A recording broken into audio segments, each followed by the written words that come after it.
markuu filimku bilaawano waxaa arkan gabar si cabsi lagu cararaysa gurigeeda iyadoo isku dayaysa inay ka baxsato ay ka baqayso isku dayaysa inay iskhariso markaa ay muuqaalku bedelay waxaana arkan nin yiraahdo Beeni wuxuu u muuqday mid aad murugaysan oo si weyn u naxsan subaxnimadii waxaan si rasmi arkayna murugada Beeni sababtoo wuxuu leeyahay saaxiibkiisii isigoo lawaan ka darar walba waxaan raacnayna khato wuxuu qorsheynay ku starkuruufal isigoo baaskiilkiisii wata si waqtigiisii la qaato naftiisii meel ka fadadka iyo nolosha saaxiibkiisii wuxuu la fikradaas waxay ku dab waxaana Beeni ku tagay gurigiisii isigoo wata laab kuna jir gaarigiisii markuu xeeshiisa wuxuu gaarigiisii dhigaa banaanka dukaan wuxuuna soo saaray baaskiilkiisii wuxuu gudaha u galay dukaanka wuxuu gato waxaan dukaanka gudihiisa ku arkan gabadha filimka bilaankiisa ku arkan iyada cabsanaysa gabadhii wuxuu ka eegaysay Beeni si sir leh ku Beeni banaanka soo baxay baaskiilkiisa ugu saaray gaariga gabadhii waxay markaa soo baxday waxayna sii eegaysay Beeni kaasoo Beeni safarkiisii bilaan Beeni wuxuu ku socday dhanka Ruufeel isigoo baaskiilkiisa wata xawaaro leh dhaxal safarku wuxuu arkay meel biyo dhaca wuxuuna joogsaday si biyo kadib markuu waxay ku nastay wuxuu safarkiisii bilaan markuu masaafo dheer soo socdo wuxuu Salim filan u istaagay sababta taageerihiisa mid kamid ayaa qarxay wuxuu weli eegay baaskiilkiisii markaas gaariga Salim filan kaalka mise xoog lagu dhacay gaarigaas wuxuu arkay uu arkay dukaanka banaankiisii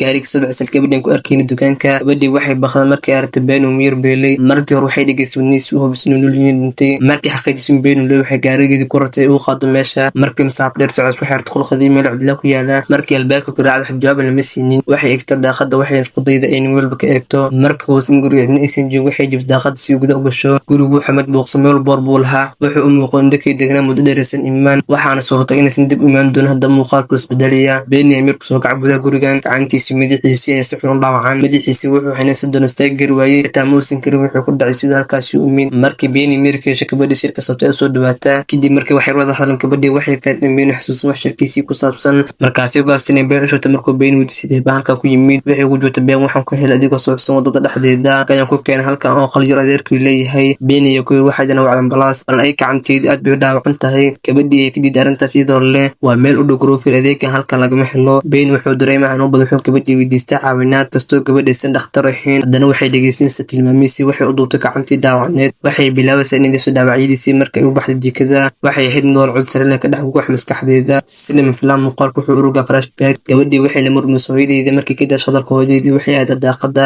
halka waxay ku harto cabsi dhinaca kala daaqada jooga waxay si aad u baqdo waxay artay si kastaba haatee muuqaalku wuxuu ku soo noqday waqtiga hadda la joogo gabadhii waxay bilaabaysaa karinta cunto inta kadib Beeni ayaa yimaada wuxuu gabadhii weydiiyay magaceedii markaas uu ku jawaabtay Kreta Beeni wuxuu shaa maadaama Kreta wax badan u qabanaysa laakiin Kreta waxay tiri waxba ma waan go'aankii waxay cuntada keentay kadib markuu cuntada Beeni wuxuu ku yiri Kreta waxaan rabaa isbitaalka aado Kreta ayaa tahay isbitaalka uu figanid baawur milihin waxaan kala caawinaa qof kale si halkan ku keeno markii halka siidan Kreta waxay markaa bilaabaysaa in xusuusto waxyaabaha hore soo martay waxaana flashback Kreta si joogto uga cabsanayso waxaan arkay waxay qabtaa cudur walow idin jab ah daawooyinkeedii xitaa si fiican u qaato mar waxay dareemaysaa in qof daba socdo cawsir la cabsale markaas maskaxdeeda ka dhex buuxaya tahwiinkii markii telefoonka isticmaalaysay hooyadeed u soo muuqata sida flashback ahaan hooyadeedii waxay canaantay markii daawooyinkeeda tuurtay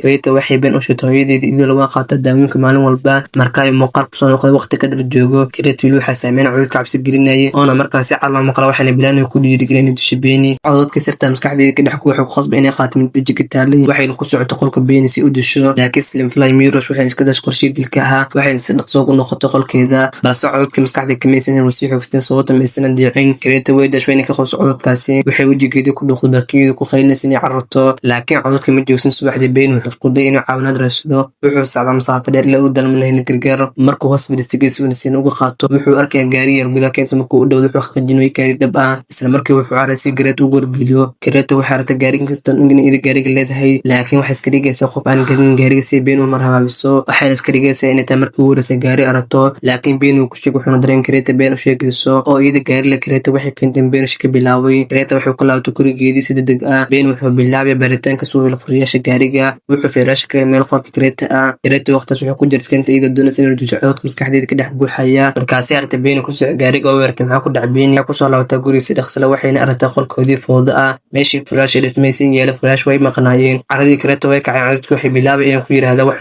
sameey waxay soo saartay usbaas bool ka soo qaaday armaajo waxayna raacday Beeni markii kale ugu timid isiguna wuxuu isku diyaarinay gaariga ku baxsado Kreta wuxuu ku amartay gaariga ku dhaqaaqo Beeni si dhammaan u dhaqaan jawaadeeda wuxuu la hadlay Kreta laakiin Kreta labtan uskii bay ku dhuftay madaxa taasoo suuxisay Beeni isla markiiba Kreta waxay dib ugu jid Beeni gudaha guriga waxayna gorow dhigtay sagxadda digada waxayna ku fariisay kursiga dibna si degdeg u xirtay markuu Beeni soo baraaruguday sidoo qiyaas karka barda yarsinaysan sameeyso wuxuu ku yiri Kreta maxay u sameeyay sida maxaan ka kala fadlan sida waaga diyaarto waxaan ku siin karaa lacag laakiin Kreta wax maskaxdeeda ka dhex ku waxay cudurxun maysan dhigin dhegeysan been waxay qaaday Bruce wuxuuna ku jid magaca dhabtiisa sheegay deegal gacanta aan ka jibinaya been wuxuu u sheegay magaciisa David markii Kirita maqashay magaca David codka maskaxdeeda waxayna qodan ku aad u daran codadka Kirita waxay ka dhigeen qof waliba codka maskaxdeeda ka dhex guuxaya waxay silin filan Bruce ku dhuftay gacanta David si xoog leh taasoo kan codka maskaxda Kirita istaagaan markay codkiistan Kirita waxay dib u shmiirkeedii markay miirkaas waxay faatay waxay sameeyeen wax khaldan Kirita waxay David tusay sawirka isku jira iyada walaasheeda halka David ku xasuustay Kirita walaasheeda gabadhu shil ku dilis deesan ka hor David uu argagax markuu runta wajahay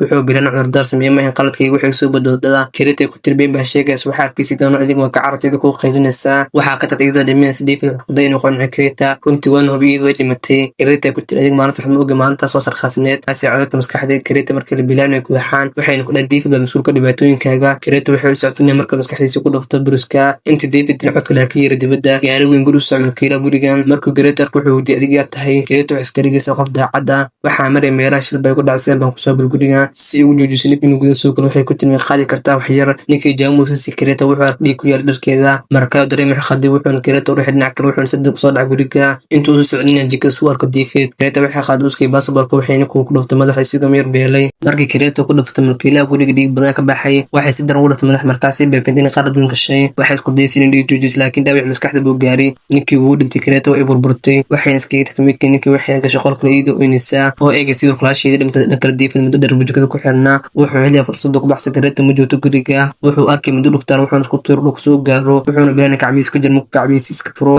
afkula wuxuuna qaatay fara gaariga iyo miiska jikada soo saddex ku baxsan halkaas laakiin fidir gaariga uu diiday inuu dhaqaaqo markaa Kirita waxay maqsad dhabaaq u dhaqaaqday gaariga iyadoo garanaysan in David quday inuu baxsado David markuu maqal Kirita soo ordaysa wuxuuna ka soo baa gaariga wuxuuna ku qortay siisa Kirita waxay gurguurus keentay oo David laakiin David si fiican isku qariyay Kirita waxay dulmadkeed yalba samaysan garay meesha ku jiro markaa David wuxuu dib xasuustay wuxuu u sameeyay sidii deesan kor isagoo sarqaas u soo shirkay walaasha